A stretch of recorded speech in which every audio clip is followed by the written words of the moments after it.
Et bonjour à tous les amis, j'espère que vous allez bien. On se retrouve aujourd'hui pour une toute nouvelle vidéo 100% analyse technique. En effet, le but aujourd'hui, ça va être d'analyser un certain nombre de crypto-monnaies, faire le point sur ce qui s'est passé cette semaine et puis comment on va pouvoir préparer aussi le week-end qui arrive. D'ailleurs, j'espère que vous avez tous passé une très très bonne semaine.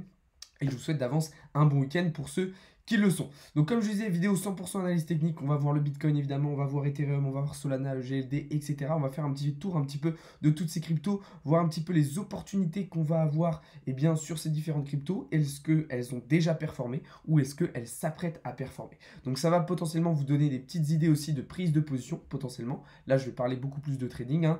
Plus tôt dans la semaine, on avait parlé plutôt d'investissement spot. Aujourd'hui, ça va être vraiment des prises de position beaucoup plus à court terme. Comme d'habitude, je vous rappelle que ce n'est pas du conseil en investissement. Faites bien vos propres recherches. Mettez, ne mettez pas tous vos œufs dans le même panier. Et voilà, comme d'habitude, gérez bien votre risque. Mettez bien vos stop loss. Voilà, tout ça, on l'a déjà expliqué, les effets de levier, etc. etc. Comme d'habitude, juste avant de commencer, je vous invite à aller vous abonner à la chaîne YouTube. N'hésitez pas à mettre un petit like sur la vidéo aussi si celle-ci vous aura plu et on va pouvoir commencer très rapidement. Donc comme je le disais, fin de semaine dans le vert, ça redonne un petit peu le sourire. Ça faisait un moment qu'on n'avait pas eu de vert sur le marché de la crypto, hein, étant donné les dernières semaines. Donc ça fait du bien, voilà, un vendredi qui est plutôt intéressant. Bon alors Bitcoin et Ethereum, eux, n'ont pas forcément trop bougé. On est resté sur du plus 4, plus 5% en moyenne. Par contre, du côté des altcoins, on a eu de très très belles choses, hein. Plus 15% pour Solana, plus 25% pour le DOT, plus 17% pour ADA. Donc c'est plutôt intéressant du côté des altcoins qui ont très très bien réagi depuis ce matin. Du côté de l'indice Fear and Greed, eh bien évidemment on reste dans un niveau de peur extrême, hein. Le marché est toujours très instable, très compliqué, ce qui effraie énormément les investisseurs, les particuliers, etc. etc. Du coup, tout ça, comment ça s'explique? Eh bien, évidemment, par un Bitcoin qui a plutôt bien réagi, hein, depuis ce matin, comme vous le voyez juste ici. Donc, on semble, pour le moment, en tout cas, avoir rebondi sur le support des 25 000 dollars. Donc là, maintenant, il y a deux options. Est-ce qu'on vient tout simplement retester sous forme de pullback le bas du range weekly pour prolonger la tendance baissière, ou est-ce qu'on arrive à le réintégrer?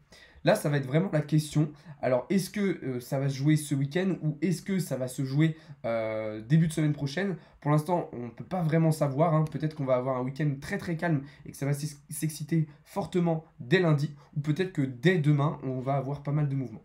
En tout cas, ce qui est sûr, c'est que là, la clôture weekly va être extrêmement importante, puisque si on arrive à justement réintégrer le range, alors on va peut-être vraiment faire comme les deux fois précédentes où on était venu tester le bas du range, c'est-à-dire tout simplement faire des mèches pour aller chercher de la liquidité, réintégrer, rebondir et puis aller chercher de nouveaux ATH. Oui, parce que comme je vous l'ai dit, les deux précédentes fois où on est venu chercher le bas du range weekly, on est allé chercher des ATH dans les mois qui ont suivi. Donc là, ça va être très très important et très intéressant de suivre justement cette fin de semaine.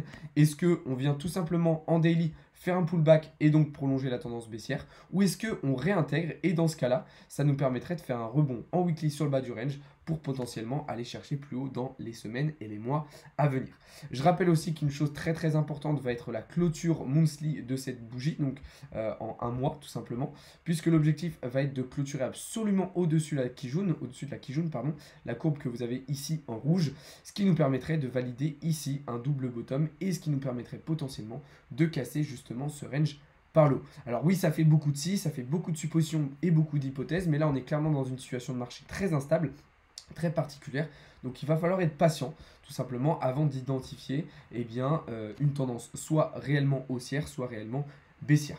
Donc voilà un petit peu pour Bitcoin. Maintenant, il y a des choses intéressantes à dire aussi sur Bitcoin, mais cette fois-ci à plus court terme, et ça on en avait déjà parlé un petit peu hier. Alors ça se passe en H1, c'est tout simplement ce pattern, ce bisseau descendant qu'on avait en H1, qu'on a cassé par le haut. Donc chose plutôt intéressante. On est venu valider un pullback et là, on a commencé à aller chercher des premières targets. Maintenant, on voit que ça reste assez timide, hein. Pour le moment, on n'a pas trop de volume, pas trop de liquidité, on a un RSI qui est assez faible, donc on a un petit peu de mal à valider cette cassure avec force. Bon, ce qui est intéressant tout de même, c'est qu'on a quand même réussi à casser ici le nuage d'Ishimoku par le haut aussi. Maintenant, il va falloir voir si on ne fait pas tout simplement un fake out comme on l'a fait précédemment les derniers jours. Fake out, c'est-à-dire que là, voilà, on commence une cassure par le haut et puis finalement, on fait une grosse mèche comme ça qui transperce totalement le pattern et qui nous emmènerait vers une cassure par le bas. Donc là, il y a deux options, comme je le disais, objectif Cassure à la hausse, ça serait un retour vers les 34 000 dollars assez rapidement.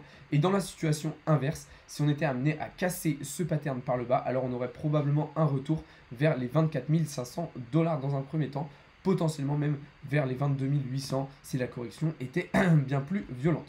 Donc voilà un petit peu la situation sur Bitcoin, voilà ce qu'on pouvait dire aujourd'hui. Donc encore une fois, il va falloir surveiller la clôture daily et weekly sur cette fin de semaine. Et puis ça devrait nous donner des indications assez claires sur ce qui pourrait se passer tout simplement dans les prochains jours. Je vais baisser un petit peu ma luminosité parce que j'ai le teint extrêmement blanc, on dirait que je suis cadavérique. Donc voilà du côté de Bitcoin. Du côté d'Ethereum, eh bien là on avait une chose assez intéressante à plus court terme aujourd'hui avec ce biseau ascendant cette fois-ci en M15 comme vous le voyez. Donc moi personnellement j'ai pris position ce matin avec pour objectif eh bien, de prolonger justement cette tendance haussière sur Ethereum, d'avancer tout simplement dans ce pattern pour aller chercher des targets en direction des 2200 $. Malheureusement, comme vous le voyez, on semble eh bien, casser ce pattern par le bas, on l'a même totalement cassé par le bas. Donc là, moi, ce que je vais faire, c'est que tout simplement, je vais clôturer le trade en bénéfice. Donc, je l'ai même déjà fait tout à l'heure en réalité, quand on a cassé ici le pattern par le bas. Donc en fait, voilà, je clôture tout simplement mon trade en bénéf. On voit qu'on n'a pas réussi tout simplement à casser, eh bien, à rebondir une nouvelle fois sur le bas du pattern pour prolonger cette tendance haussière. Donc là, l'autre opportunité qui va potentiellement être intéressante, ça va être de voir si le nuage d'Ichimoku fait office de support. Si c'est le cas, alors peut-être qu'on va avoir le droit à une réintégration du pattern ascendant pour prolonger cette tendance baissière. Par contre, si jamais on était amené à casser le nuage d'Ichimoku par le bas, alors là, je pense qu'il y aurait une position en short plutôt intéressante à aller chercher avec des targets tout simplement en direction des 1700 dollars, enfin même plutôt 1800 $, ce qui permettrait là aussi d'avoir un très très bon ratio risque-récompense. Alors le stop loss serait évidemment à ajuster. Personnellement, je le placerais juste au-dessus du nuage, au cas où on repasserait au-dessus du nuage. Mais en tout cas, ça ferait un très très bon trade. En tout cas, pour l'instant, il faut encore être patient. Je vais personnellement attendre de voir si on rebondit sur le nuage et qu'on réintègre ou si on le casse par le bas. Donc voilà, pas de précipitation, mais on a des opportunités intéressantes. Ça fait plusieurs jours que je vous le dis. On a quand même un marché avec une certaine volatilité qui nous permet de prendre des positions assez régulièrement. Donc ça, c'est plutôt pas mal. Donc voilà la situation sur Ethereum. Du côté du Solana, et on a aussi des choses intéressantes. Alors cette fois-ci, on va passer plutôt sur du daily. Donc deux choses à dire très très importantes en daily sur Solana. Déjà la première, c'est qu'on a cassé cette grosse trendline que vous voyez juste ici, qui avait commencé en fin 2021. Vous voyez qu'on l'avait très très bien cassé au mois de mars dernier. Et puis on est repassé en dessous là au début du mois de mai. Donc ça c'est un premier signal baissier. Le deuxième, c'est tout simplement qu'on a cassé ce pattern d'élargissement symétrique que vous voyez ici. On l'a cassé par le bas tout simplement.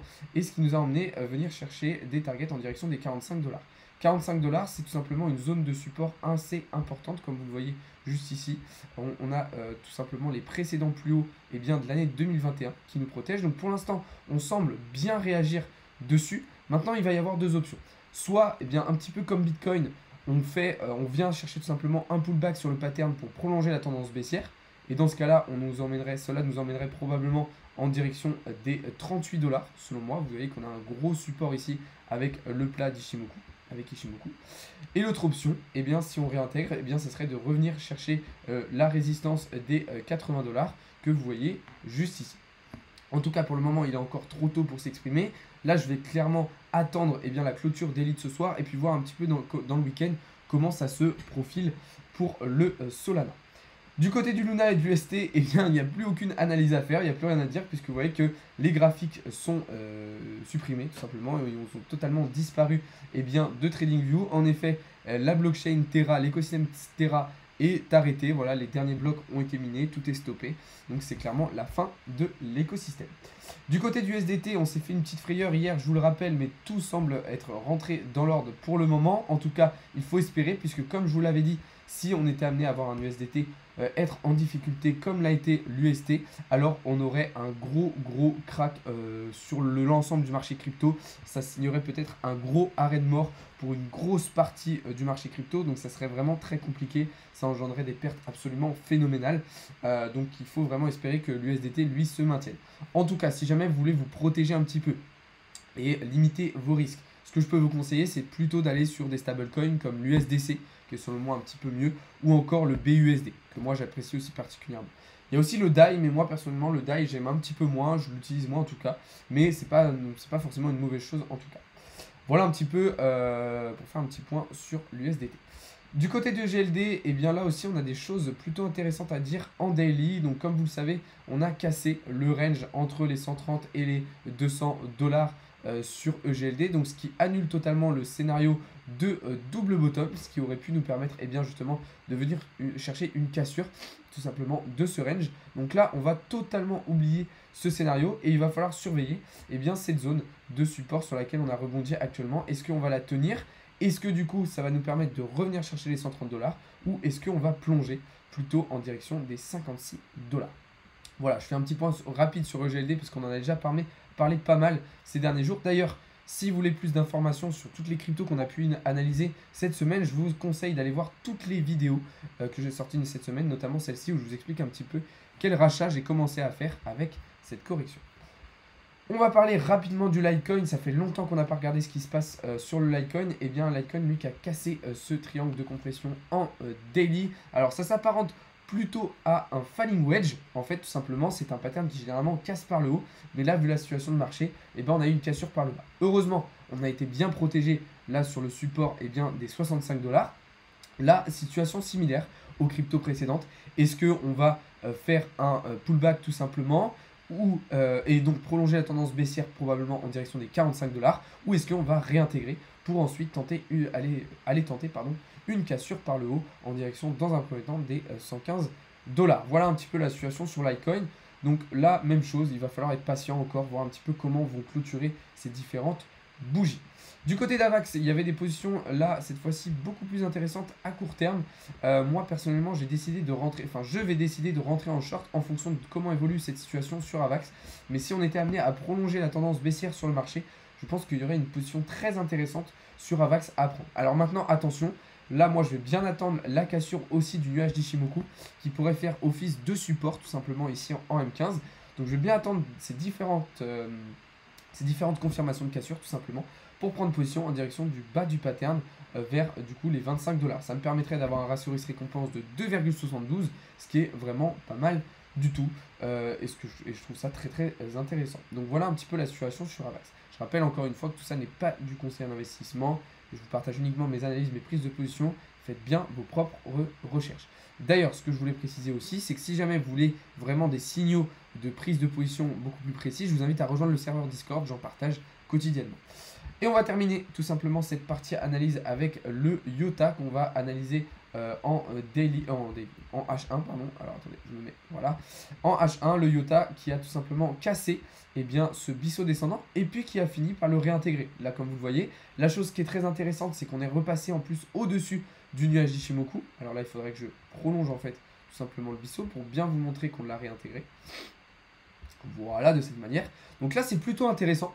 Est-ce que ça va nous permettre d'aller chercher une cassure par le haut? Je l'espère. En tout cas, c'est un pattern qui généralement casse par le haut. Donc ça serait plutôt intéressant. L'objectif pour le IOTA serait de revenir chercher des targets en direction des 50 centimes dans cette zone. Donc là, on voit qu'on aurait une première prise de profit à 48 centimes et puis potentiellement une deuxième à 52. Donc attention, voilà maintenant, est-ce que là le biseau, le pattern et le nuage vont réussir à faire office de support pour nous maintenir, nous protéger et aller chercher une cassure par le haut? C'est la question qu'on va se poser. En tout cas, là il y a deux options en termes de prise de position. Soit on refait tout simplement une cassure par le bas. Et dans ce cas-là, il y aura un short potentiellement assez intéressant à venir chercher de cette manière. Donc en direction tout simplement des précédentes mèches. Moi tout simplement en termes de profit, je me fixe tout simplement... Oh, putain, je fais que de répéter tout simplement, c'est un truc de ouf. Je me fixe les précédentes mèches, donc en direction des 24 centimes, un stop loss assez serré, ce qui me permet d'avoir un très très bon ratio risque récompense. Dans l'option inverse, où si on était amené à casser ce pattern par le haut. Alors là, moi je prendrais une position tout simplement à la cassure. Le prix d'entrée du coup serait ajusté en fonction de où se ferait la cassure. Même chose, un stop loss assez serré. J'utiliserai tout simplement le plat ici du nuage d'Ichimoku en termes de stop loss. Et puis comme je vous le disais, en termes de take profit, on irait chercher les 48 centimes. Là aussi un ratio risque récompense très intéressant à 3,8, ce qui est vraiment pas mal du tout. Voilà les amis, on arrive au terme de cette vidéo, au terme de cette partie analyse qui était assez rapide, assez dense. J'espère que je vous ai donné pas mal d'idées. Voilà, je vous invite aussi à rejoindre le serveur Discord pour plus d'informations, pour plus de contenu, pour plus de signaux. Le lien est dans la description. Et surtout, je vous invite aussi à aller participer au concours sur Instagram et sur Twitter. Il y a notamment 250 $ de crypto à gagner. Tous les liens sont dans la description. Donc voilà, sur ce, les amis, je vais vous souhaiter à toutes et à tous une bonne fin de semaine, un bon vendredi soir et puis un très bon week-end. Nous, on se retrouve dès demain matin pour davantage de contenu, davantage d'analyse. Et sur ce, je vous souhaite une très très bonne soirée. Salut à tous, c'était Alex de Crypto Learning.